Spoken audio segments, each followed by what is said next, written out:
pa ng ano. Tapos ngayong umaga si Ate Miley binaksin din. Binaksin, tinusok sa pet si Ate Miley. Tinusok yung pet ni Ate Miley ngayon. Ngayong umaga lang. Maganti ka na kagad kay Ate Miley, tinusok din. Nag-cry din si Ate Miley. Oo. Diba? Nakabawi ka na kagad kay Ate Miley mo. No. Tinusok yung pet ni Ate Miley. Narinig mo ba nag-cry si Ate Miley?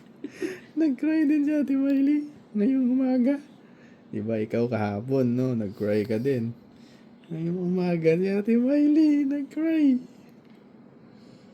Tinusok sa pet si Ate Miley.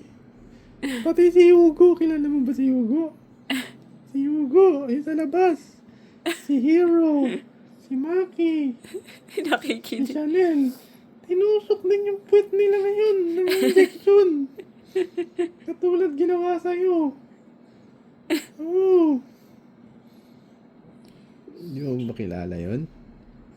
Sila Hugo, si Chanel, si Ate Miley lang kasi nakikita mo eh. No? Yung forever sanggol yun eh. Dito mga tanda.